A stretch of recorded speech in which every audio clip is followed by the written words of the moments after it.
me decían, nuestro pilar, mientras vivían en la casa que compré. Entonces oí a mi madre decir, en cuanto falsifiquemos su firma para la venta, nos libraremos de ella. ¿No sabían que su mina de oro estaba a punto de derrumbarse sobre ellos? Si aún no estás suscrito al canal, haz clic en el botón de suscripción y activa la campanita para no perderte ninguna de nuestras historias. Tu apoyo significa todo para nosotros. Si esta historia te parece interesante, déjale un like. También me encantaría saber de qué ciudad eres, déjanos el nombre de tu ciudad en los comentarios.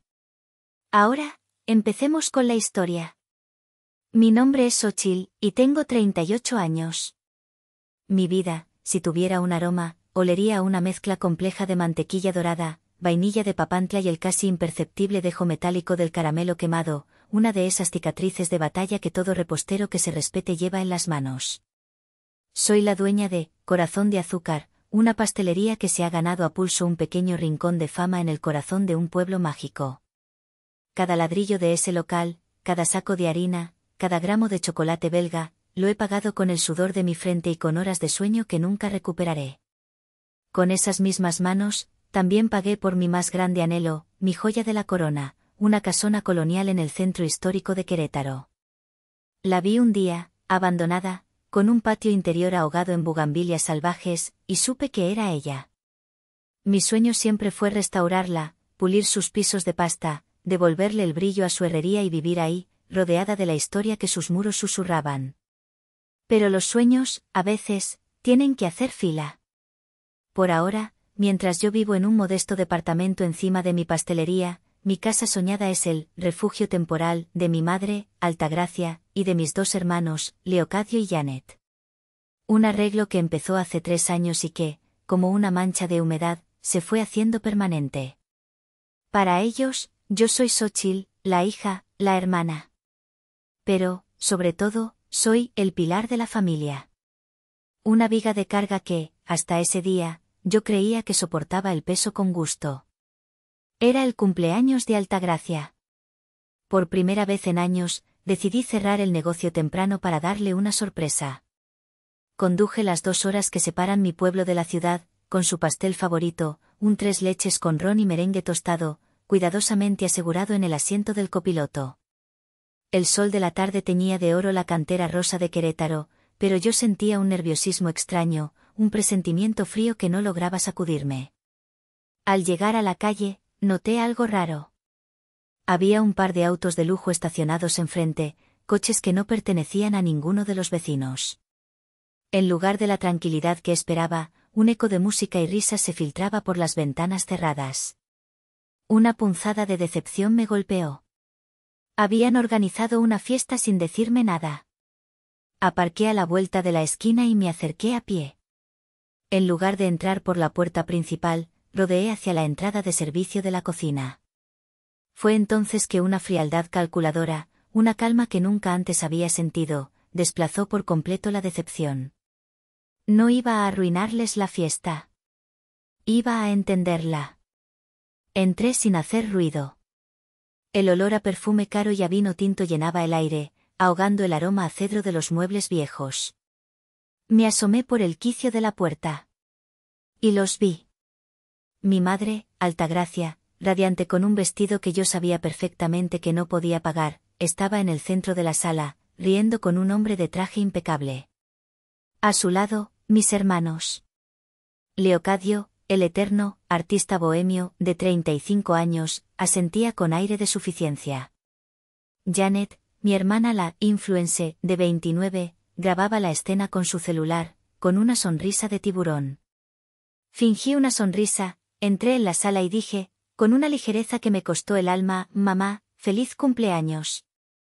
Se me olvidaron las llaves de mi departamento de aquí, pasé por ellas. ¡Qué bonita fiesta! El abrazo de Altagracia fue pegajoso, falso. Hijita, qué sorpresa. Pensamos que no vendrías. Mientras me abrazaba, con un movimiento rápido y disimulado, deslicé la pequeña grabadora de voz que siempre llevo en la bolsa, una manía para no olvidar ideas de recetas, debajo de un pesado librero. De hecho, me tengo que ir. Me surgió un pedido enorme de última hora, mentí. Pero les dejo este pequeño adorno que compré para la sala. Señalé vagamente hacia el librero. Nadie le prestó atención. Me despedí entre besos al aire y promesas vacías. Caminé hacia mi auto, con el pastel todavía en la mano, un testigo mudo de mi estupidez. Lo dejé en el suelo, al lado de la banqueta. Arranqué el motor y conduje solo un par de cuadras. Me detuve bajo la sombra de un jacarandá. Saqué mi teléfono, abrí la aplicación de la grabadora y conecté mis audífonos vía Bluetooth. Y entonces, la escuché. La voz de mi madre, clara y metálica. Así que no se preocupe por la firma, licenciado. Mi hijo Leocadio la ha practicado hasta la perfección. Tiene pulso de cirujano, ¿verdad, mi cielo? La risa de Leocadio. Para cuando se dé cuenta, ya estaremos en la Toscana, mamá. Y la voz de Janet. Uf, qué alivio. Por fin nos libraremos de esta casa vieja y de las llamadas de la amargada de mi hermana preguntando por el presupuesto. Salud por eso. No lloré. No grité. Solo apagué el motor y me quedé en silencio, con el zumbido de sus voces en mis oídos. El olor a traición era más fuerte que cualquier aroma que hubiera salido de mis hornos. La guerra no había sido declarada en voz alta, pero en el silencio de mi auto, yo ya estaba diseñando el mapa de batalla. Esa noche no dormí. La cama de mi pequeño departamento se sentía como una balsa a la deriva en un océano de veneno. No me permití el lujo de la autocompasión. En lugar de eso, convertí mi mesa de trabajo, normalmente cubierta de harina y planos de pasteles, en un cuarto de guerra. Reproduje la grabación una y otra vez, no como una víctima reviviendo su dolor, sino como un general estudiando los movimientos del enemigo. Tomé notas. Apunté cada mentira, cada plan, cada inflexión de desprecio en sus voces. El dolor era una corriente subterránea, fría y profunda, pero la rabia era un fuego en la superficie que me mantenía despierta y lúcida. Al amanecer, con los ojos ardiendo por la falta de sueño, tomé mi primera decisión estratégica. No iba a enfrentarlos. No todavía. Necesitaba un ejército, o al menos, un buen mariscal de campo. Levanté el teléfono y llamé a Isidro. Isidro era mi proveedor de materias primas, el hombre que me conseguía la vainilla más oscura y el chocolate más amargo.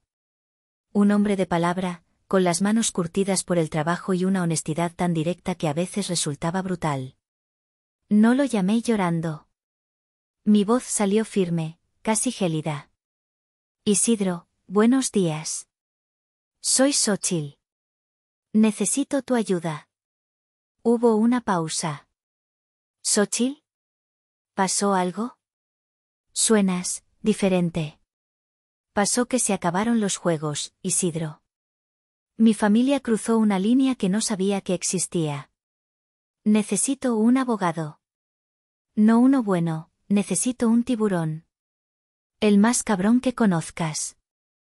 No hizo más preguntas. Su lealtad era tan pura como sus productos. Entendido. Sé exactamente a quién llamar.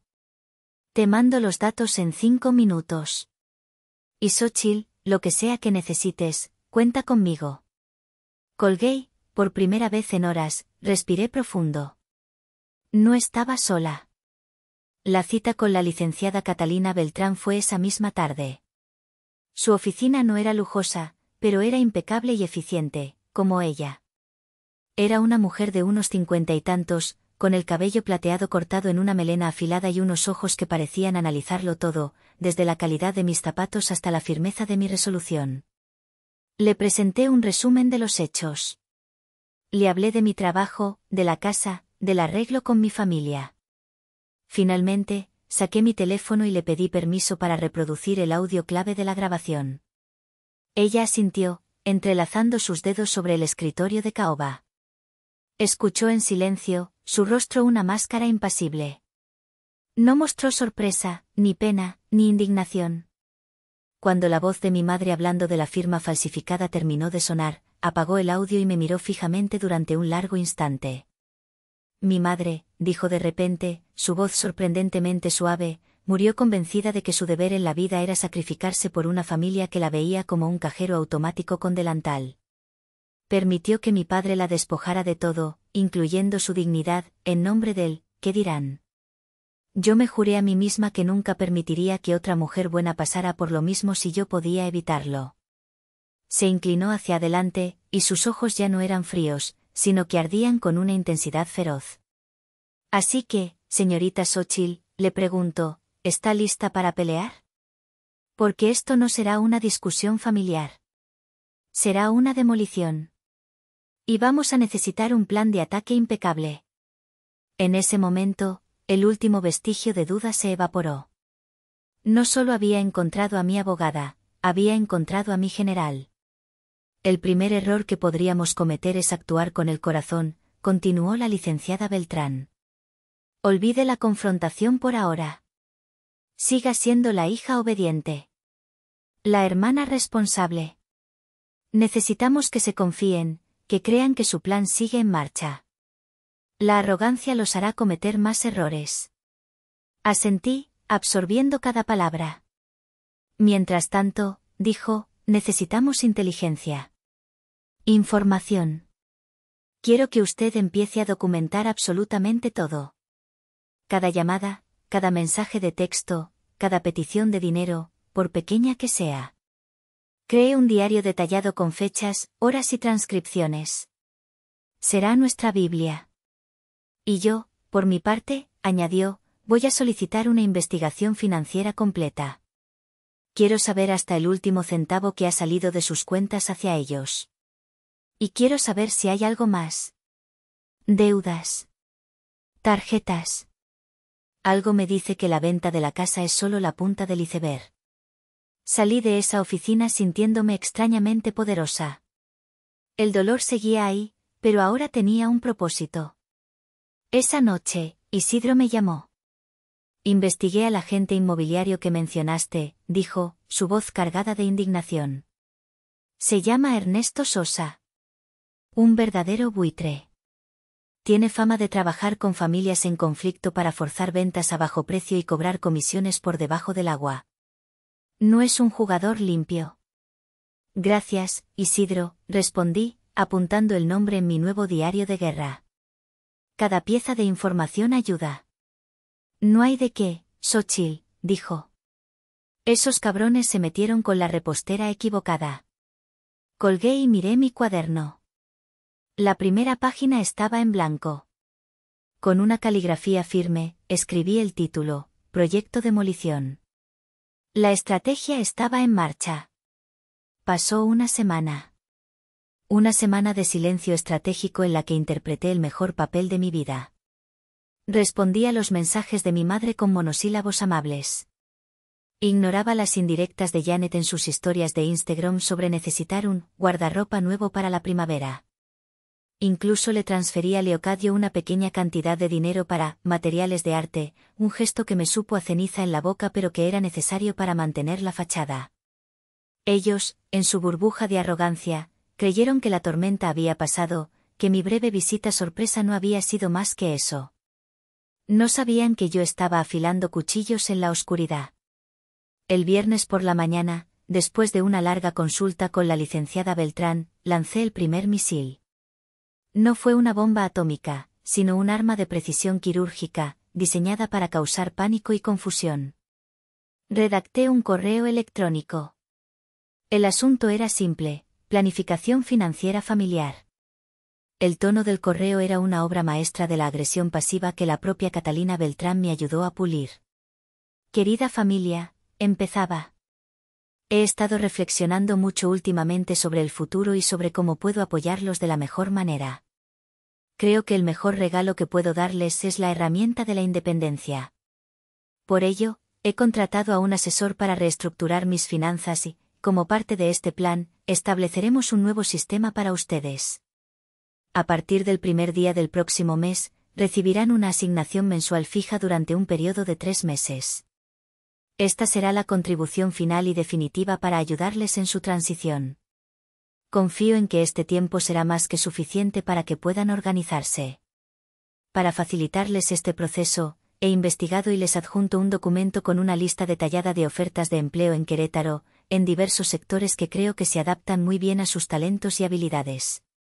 Sé que con su capacidad, no tardarán en encontrar algo maravilloso. Con todo mi cariño y mis mejores deseos para su éxito, Xochitl. Adjunté la lista de empleos, que incluía puestos de recepcionista, asistente de ventas, mesero y personal de almacén. Presioné enviar y sentí una oleada de vértigo y poder. La primera piedra había sido lanzada. No tardó ni una hora en desatarse el infierno. El primero en llamar fue Leocadio, su voz un gruñido de indignación artística. ¿Leí bien tu correo? ¿Pretendes que yo, un artista en pleno desarrollo de mi obra, me ponga a trabajar de asistente de ventas? Es un insulto a mi proceso creativo. El arte requiere tiempo y patrocinio, Xochitl, no un horario de 9 a 5. Hola, Leocadio, respondí con una calma que lo desquició. Es una sugerencia para que puedas financiar tu propio patrocinio. Lo veo como algo muy empoderador. Colgué antes de que pudiera replicar. La siguiente fue Janet, su voz un chillido agudo de pánico. ¿Estás loca? ¿3 meses? Mi carrera como influencer está despegando. Necesito invertir en equipo, en viajes, en colaboraciones. Me estás pidiendo que trabaje en una tienda. ¿Te imaginas la humillación? Mis seguidores se reirían de mí. Hola, Janet, dije, usando el mismo tono monótono. Un trabajo estable te daría contenido real sobre la cultura del esfuerzo. Podría ser bueno para tu marca. Y colgué. Finalmente, la llamada que esperaba. Altagracia. Empezó con sollozos. Hija, he visto tu correo. No puedo creer que la niña a la que le di la vida me esté tratando así. ¿Quieres que me muera de hambre? ¿Que tus hermanos, tan sensibles, se marchiten en un trabajo que odian? ¿Después de todos mis sacrificios? Te estás volviendo una mujer fría y sin corazón. Hola, mamá, dije. Solo estoy aplicando las lecciones de responsabilidad que siempre me enseñaste. Estoy segura de que saldrán adelante. Y por primera vez en mi vida, le colgué el teléfono a mi madre mientras ella estaba en medio de su actuación dramática. Apagué el celular y me concentré en amasar la masa para el pan del día siguiente. Mis manos trabajaban con una precisión automática, pero mi mente estaba en el campo de batalla. La reacción había sido exactamente la que esperábamos. Pura indignación, cero responsabilidad. Esa misma tarde, recibí una llamada de la licenciada Beltrán. Su voz no tenía nada de pasiva. Xochitl, tenemos la bomba. El contador encontró los papeles. Sentí que el aire me faltaba. ¿Qué encontraron? 2 préstamos personales. Solicitados en línea durante los últimos 18 meses a su nombre. Usaron copias de sus documentos que seguramente sacaron de su casa y falsificaron su firma digital. La deuda asciende a 1.200.000 pesos. Se lo gastaron todo. Esto ya no es abuso, Xochitl. Esto es un delito de cuello blanco. Y tenemos los registros bancarios que demuestran que el dinero se transfirió directamente a cuentas de su madre y su hermano. Me senté en un saco de harina, el teléfono pegado a la oreja. El peso de la traición era físico, abrumador. Ya no se trataba solo de mi casa. Se trataba de mi futuro, de mi nombre, de mi libertad financiera. La guerra acababa de escalar a un nivel que nunca imaginé. Los días que siguieron a la revelación de los préstamos fraudulentos fueron una prueba de fuego para mi nueva fortaleza. Altagracia, al darse cuenta de que sus tácticas de manipulación directa ya no funcionaban conmigo, cambió de estrategia. Inició una guerra sucia, una campaña de guerrillas emocionales diseñada para aislarme y pintarme como la villana de la historia. Comenzó su ofensiva con el arma más antigua y efectiva de su arsenal, el teléfono. Llamó a cada tía, tío y primo lejano que teníamos. La versión que les contó era una obra de arte del victimismo. En su narrativa, yo era una hija desagradecida y materialista, envenenada por el éxito, que había decidido de la noche a la mañana cortarles todo apoyo por un capricho egoísta. Omitió, por supuesto, los lujos, los viajes y, sobre todo, los préstamos. Pronto, mi teléfono empezó a llenarse de mensajes de familiares con los que no había hablado en años. Xochitl, tu tía Chela me contó lo que está pasando. No puedo creer que trates así a tu santa madre. Prima, recapacita. La familia es lo primero, el dinero va y viene. Cada mensaje era una pequeña daga envenenada. Me sentí acorralada, juzgada por un jurado que solo había escuchado a una de las partes. Fue una prueba brutal, un recordatorio de lo profundamente arraigada que estaba la imagen de mi madre como una mártir sacrificada. Una noche, sintiéndome al borde del abismo, llamé a Isidro. No sé si puedo con esto, le confesé, mi voz quebrándose por primera vez. Siento que todo el mundo está en mi contra. No todo el mundo, Xochitl, respondió él con su calma habitual. Solo los que eligen escuchar la versión más fácil. Mañana vamos a Querétaro. Tengo una idea. Es hora de buscar aliados en el terreno. Al día siguiente, nos encontramos frente a la casona. El plan de Isidro era simple, hablar con los vecinos. La gente que vive aquí al lado, dijo, ellos no han escuchado la versión de tu madre por teléfono. Ellos han visto la realidad con sus propios ojos. Nos dirigimos a la casa de enfrente, una construcción antigua y bien cuidada con un zaguán de madera oscura. Tocamos. Un hombre mayor, de ceño fruncido y mirada desconfiada, abrió la puerta. Era don Ramiro. Sí, dijo secamente, mirándonos de arriba abajo.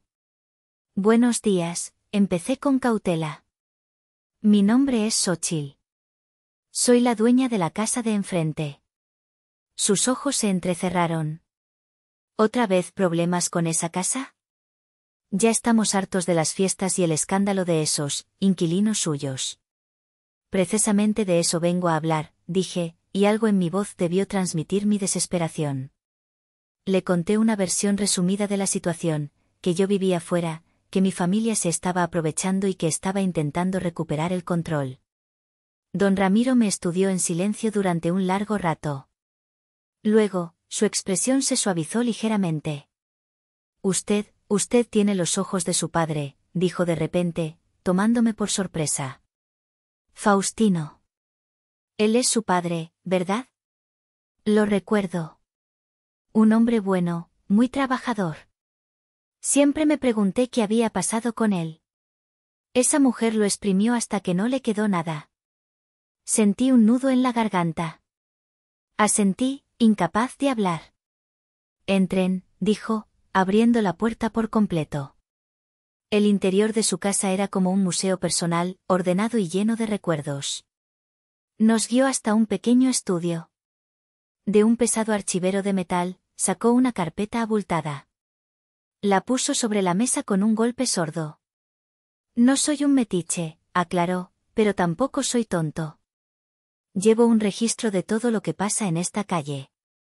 Por seguridad. Abrió la carpeta. Quedé boquiabierta.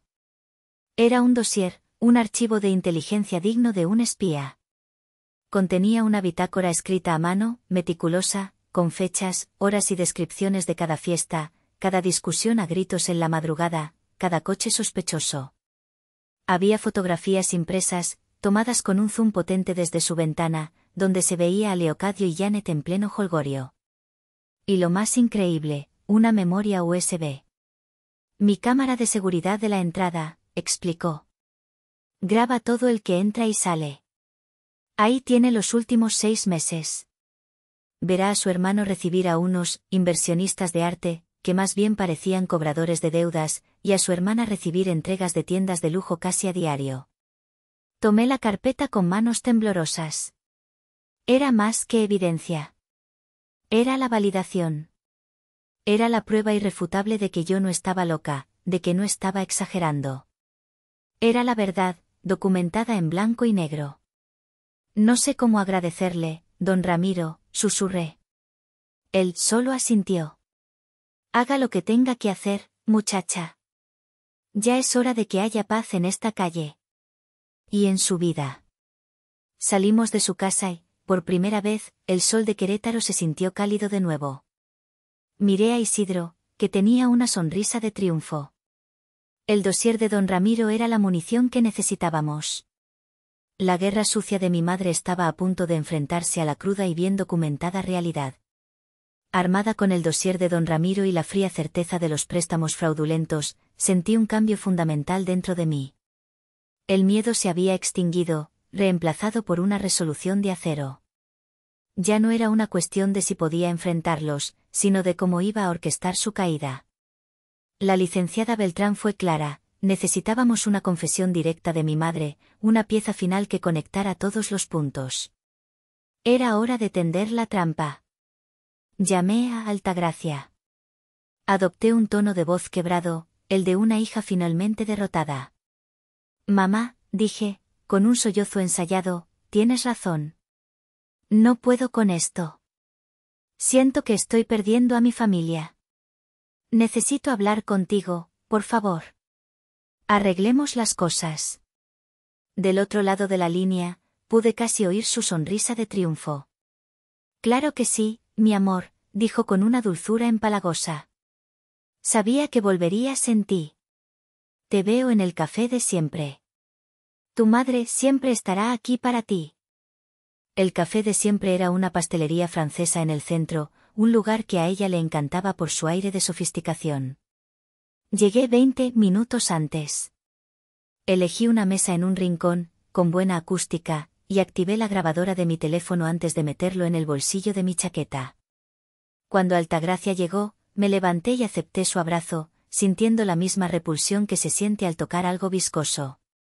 Ella empezó con su guión habitual. «Ay, mi niña, qué bueno que recapacitaste. Esta situación me ha tenido con el corazón en un hilo».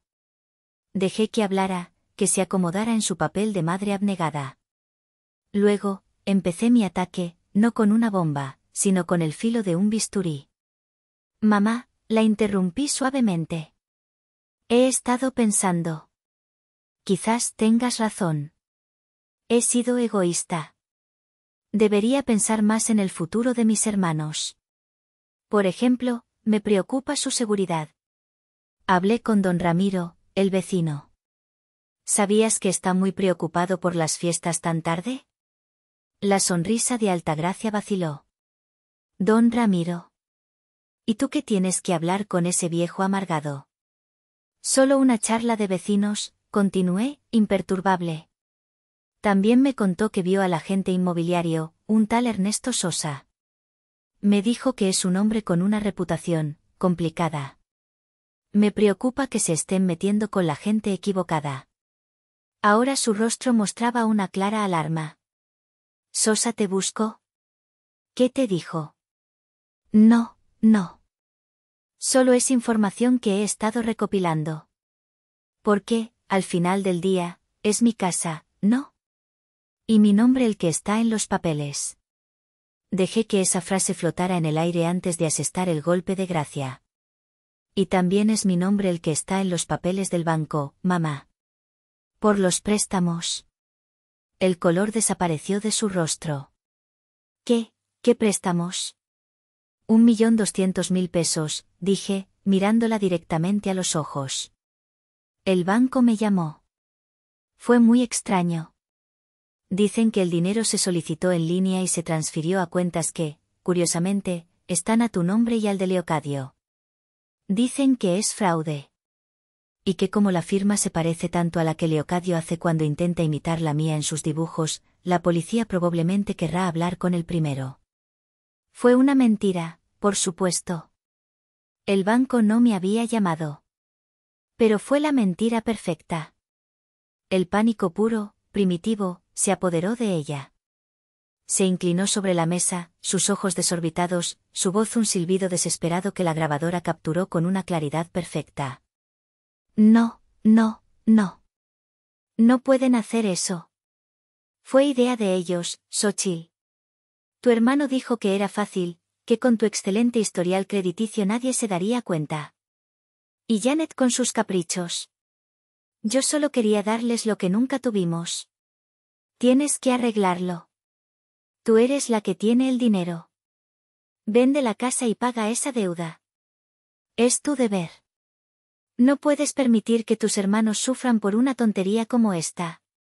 Ahí estaba. La confesión completa. La admisión de culpabilidad, la nula asunción de responsabilidad y la descarada exigencia de que yo limpiara su desastre. Me recliné en mi silla, sintiendo una calma glacial. El juego había terminado. Gracias por el café, mamá, dije, levantándome de la mesa. Me has aclarado muchas cosas. La dejé ahí, con la boca abierta y el rostro desencajado. Esa noche, no hubo dudas ni vacilaciones. Me senté frente a mi computadora y abrí la página del grupo de Facebook más popular de la ciudad, ¿Qué pasa en Querétaro? Creé una nueva publicación. El título era directo, La verdadera historia de la familia de Corazón de Azúcar. Escribí todo. Desde el principio. El sueño de la casa, los años de sacrificio, la grabación en la fiesta de cumpleaños, la manipulación, el dossier de don Ramiro, los préstamos fraudulentos. Y, como pieza central, adjunté el archivo de audio de la conversación en la cafetería. También subí un par de las fotos más escandalosas de las fiestas, cortesía de don Ramiro, y una captura de pantalla anónima del reporte de crédito mostrando la deuda. Mi dedo tembló por un segundo sobre el botón de publicar. Era el punto de no retorno. Era detonar una bomba nuclear en el centro de mi propia vida. Respiré hondo y presioné el botón. La publicación se lanzó al ciberespacio. La humillación pública, la única moneda que mi madre y mis hermanos realmente valoraban, estaba en camino. Si mi publicación en Facebook fue una bomba, la explosión resultante fue de una magnitud que ni yo misma había anticipado. En menos de 12 horas, se había compartido miles de veces. Querétaro es una ciudad grande, pero con alma de pueblo, el chisme corre más rápido que el viento. La historia de la repostera trabajadora y su familia de parásitos se convirtió en el tema de conversación en cafés, oficinas y grupos de WhatsApp. La respuesta del público fue abrumadoramente a mi favor. Mi bandeja de entrada se llenó de mensajes de apoyo de extraños, de otros empresarios locales, e incluso de antiguos clientes que me contaban sus propias historias de abuso financiero familiar. Me di cuenta de que mi historia, aunque personal y dolorosa, había tocado una fibra sensible y universal. La caída de mis hermanos fue rápida y brutal. La carrera de Janet como influencer se evaporó de la noche a la mañana. Sus comentarios se llenaron de insultos y emojis de serpientes. Un vídeo que subió llorando y acusándome de mentirosa fue despedazado por los usuarios, que señalaban las contradicciones con las pruebas que yo había presentado. Sus pocos patrocinadores, marcas locales de ropa y estética, emitieron comunicados rescindiendo sus contratos con ella para no verse salpicados por el escándalo. Lo de Leocadio fue, si cabe, más humillante. La pequeña y pretenciosa comunidad artística local le dio la espalda. La galería que a veces exponía sus obras retiró su nombre de su lista de artistas. La gente compartía memes comparando sus cuadros con las imágenes baratas de las tiendas en línea, exponiendo su fraude. El genio incomprendido se convirtió en el hazmerreír de la ciudad. Como era de esperar, recibí una llamada de un número desconocido. Era un abogado, con una voz pomposa y un tono amenazante, informándome que sus clientes, Altagracia, Leocadio y Janet, me demandarían por daño moral y difamación si no retiraba la publicación inmediatamente. Apenas colgué, le reenvié el mensaje de voz a la licenciada Beltrán. Su respuesta llegó a los pocos segundos en forma de un emoji de una cara riendo a carcajadas, seguido de un texto: diles que por favor procedan. Mi contrademanda por fraude, asociación delictuosa y falsificación de documentos está lista. Será un placer verlos en la corte. Su confianza era un bálsamo para mis nervios. Pero la jugada maestra vino de la propia licenciada Beltrán esa misma tarde. Me llamó a mi celular. Xóchitl, hice algo. Espero que estés de acuerdo. ¿Qué cosa, licenciada?, pregunté con un nudo de anticipación. Encontré un número de teléfono de su padre, Faustino, en Veracruz. Y lo llamé, dijo. No solo le informé de la situación. Fui muy directa. Le dije, señor Faustino, su hija está en medio de la misma guerra que usted enfrentó hace 20 años. La diferencia es que ella tiene un arsenal de pruebas. Ella puede ganar esta batalla. Pero una palabra suya, su testimonio de lo que esa mujer le hizo a usted, podría ser la diferencia entre la justicia total y una victoria a medias. Su hija necesita saber que no está sola en esto. Me quedé sin aliento. El silencio del otro lado de la línea fue tan largo que pensé que se había cortado la llamada. ¿Y qué dijo él?, susurré. La licenciada Beltrán soltó una risita seca. Hubo una pausa muy larga. Y luego dijo, con una voz que sonaba como si viniera de muy lejos, dígame cuándo y dónde necesita que esté. Ya es hora. Colgué el teléfono, temblando. El fantasma de mi padre, la figura ausente que había marcado mi infancia con su partida, estaba a punto de materializarse. La batalla final no sería solo mía. Se había convertido en un ajuste de cuentas que abarcaba 2 décadas de mentiras. El día del desalojo llegó con un cielo gris y plomizo, a juego con la atmósfera que se respiraba en la calle del Sol. La orden judicial era clara, tenían hasta el mediodía para desocupar la propiedad. Yo no estaba ahí para disfrutar del espectáculo, sino para asegurar una transición limpia, para firmar los papeles con el cerrajero y, finalmente, para reclamar lo que era mío. Isidro, firme como una roca a mi lado, me acompañó. Pase lo que pase, no estás sola, me dijo mientras estacionábamos a una distancia prudente. La escena era un circo de 3 pistas, tal como lo había imaginado. Altagracia, vestida con un dramático conjunto negro, dirigía a los hombres de la mudanza con gestos de una reina destronada, lanzando suspiros y secándose lágrimas invisibles cada vez que un vecino pasaba por la acera. Leocadio, por su parte, no cargaba una sola caja, en su lugar, sostenía su celular, grabando un vídeo en vivo para los pocos seguidores que le quedaban, narrando con voz temblorosa su trágico e injusto exilio a manos de una hermana desalmada. Janet estaba sentada en los escalones, con gafas de sol enormes a pesar de la falta de luz, tecleando furiosamente en su teléfono, seguramente librando sus últimas batallas perdidas en las redes sociales. Tomé una respiración profunda y caminamos hacia la casa. En el instante en que Altagracia me vio, su actuación alcanzó un crescendo operístico. Ahí está, gritó, apuntándome con un dedo tembloroso para que todos la oyeran. Mírenla. La hija sin corazón que viene a regodearse mientras echa a su propia sangre a la calle. Que Dios te perdone, Xóchitl, porque yo no sé si podré. Justo en ese momento, un taxi amarillo se detuvo bruscamente detrás de nosotros. La puerta trasera se abrió y de él descendió un hombre. Era de unos 60 y tantos años, con el cabello completamente cano, la piel curtida por el sol y una complexión delgada pero fuerte. Sus ojos, mis ojos, se clavaron inmediatamente en Altagracia. Era Faustino, mi padre. El rostro de mi madre pasó del melodrama al pánico puro. Se quedó pálida, como si hubiera visto a un fantasma. Leocadio bajó su celular, su narración interrumpida. Janet se quitó las gafas de sol, su boca ligeramente abierta en shock. Basta de teatros, Altagracia, dijo mi padre. Su voz no era fuerte, pero tenía un peso, una gravedad que cortó el aire y silenció la calle. Caminó con paso firme hasta quedar entre mi madre y yo. Llevaba un viejo portafolio de cuero bajo el brazo. Lo abrió y sacó un fajo de papeles amarillentos, atados con un listón descolorido. Los arrojó a los pies de Altagracia. ¿Recuerdas esto?, preguntó. Son los estados de cuenta de hace 20 años. Los que vaciaste.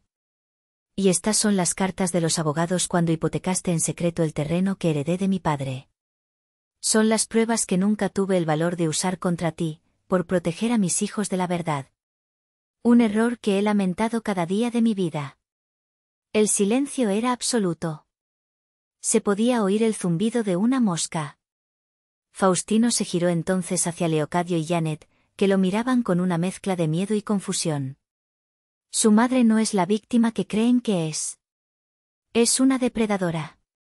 Una experta en usar el amor y la culpa como armas para conseguir lo que quiere. Y lo peor de todo, dijo, su voz quebrándose por un instante, es que los convirtió a ustedes en sus aprendices. Los enseñó a tomar en lugar de a crear. Los incapacitó. Leocadio miró los papeles en el suelo, luego a su madre, y luego a mí. Y por primera vez en su vida, vi en su rostro algo más allá del narcisismo y la pereza. Vi el horroroso amanecer de la comprensión. Vi la vergüenza. Bajó la cabeza y apagó su teléfono. Janet, en cambio, solo temblaba de rabia. La verdad no le importaba, solo la humillación pública. Me acerqué a mi madre, que seguía petrificada. Le extendí un sobre con las llaves del modesto departamento que había alquilado para ellos y el dinero para el depósito. Se acabó, mamá, dije con una voz tranquila, despojada de toda emoción. Ella me miró, y en sus ojos ya no había lágrimas, solo un odio frío y puro. ¿Te vas a arrepentir de esto? Morirás sola y amargada. No lo creo, respondí. Me di la vuelta. Isidro puso una mano en mi hombro. Juntos, caminamos hacia la puerta de mi casa, mi verdadera casa, dejando atrás las ruinas de la familia que una vez fue, los papeles amarillentos esparcidos por la banqueta como hojas muertas de un árbol podrido. La llave se sentía diferente en mi mano cuando la introduje en la cerradura. El cerrajero acababa de cambiar la combinación. El clic que hizo al girar fue el sonido más satisfactorio que había escuchado en años. Empujé la puerta y entré. La casa estaba vacía. Despojada de los muebles ostentosos que ellos habían comprado con mi dinero, de las fotos familiares que eran un monumento a una mentira. Olía a polvo, a encierro y a un silencio denso. Pero no era un silencio triste. Era un silencio pacífico, un lienzo en blanco esperando ser pintado. Ese fin de semana fue una catarsis. Isidro y mis amigos más cercanos, esos que habían resistido la campaña de difamación de mi madre, llegaron con cajas de pizza, escobas y botes de pintura. Abrimos todas las ventanas para que corriera el aire. Limpiamos cada rincón, barriendo no solo la suciedad física, sino los últimos vestigios de su presencia. La risa genuina rebotó por primera vez en esas paredes desnudas. Mi padre se quedó en un hotel cercano durante unos días. Pasamos horas sentados en el patio de mi casa, bebiendo café y hablando. Llenamos el abismo de 20 años de silencio con historias, con explicaciones, con disculpas tácitas y un entendimiento que no necesitaba de grandes palabras. Fue doloroso, sí, pero fue como alinear un hueso roto. Necesario para poder sanar. Antes de volver a Veracruz, me dio un abrazo torpe pero lleno de significado. Estoy muy orgulloso de la mujer en la que te has convertido, Xóchitl. Tu abuela estaría igual de orgullosa. Una semana después, estaba sentada en el suelo del patio, con un cuaderno de bocetos en mi regazo. Pero no estaba dibujando diseños para pasteles. Estaba trazando un plan de negocios. La idea había surgido como una chispa y ahora era un incendio. La parte frontal de la casona, la que daba a la calle principal, era perfecta para una segunda sucursal de Corazón de Azúcar. Un sueño construido sobre las ruinas de una pesadilla. Mi teléfono vibró. Era un número desconocido.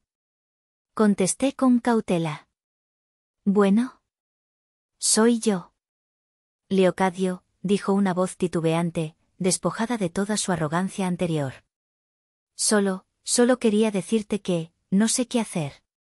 No sé cómo empezar. Respiré, hondo. Sentí una punzada de la vieja Xóchitl, la que quería resolverle la vida a todos. Pero la nueva Xóchitl, la que había luchado por su libertad, tomó el control. La nueva sucursal necesitará un ayudante general, le dije con una voz neutra, profesional. Para limpieza, para cargar bultos, para lavar trastes. El trabajo es duro, el horario es completo y el pago es el salario mínimo. Es una oferta real, Leocadio. No es un regalo. Es un trabajo. Si lo quieres, preséntate el lunes a las 8 en punto en la pastelería del pueblo. La decisión es tuya.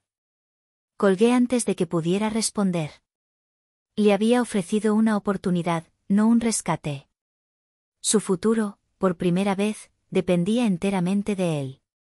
Meses después, la remodelación estaba en pleno apogeo.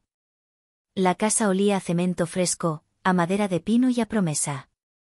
Isidro llegó con 2 cafés, como hacía cada tarde. Nos sentamos en el patio, viendo a los albañiles trabajar. Sobre una mesa improvisada descansaban los planos arquitectónicos de la nueva pastelería. Mi teléfono vibró sobre la mesa. En la pantalla, apareció una notificación de un mensaje de un número que reconocí como uno de los tantos que mi madre usaba.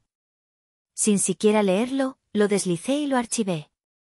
La paz, había descubierto, era mucho más dulce que cualquier venganza. Miré a Isidro, que me sonreía. Miré los planos. Miré las paredes de mi casa, mi hogar, mi futuro negocio.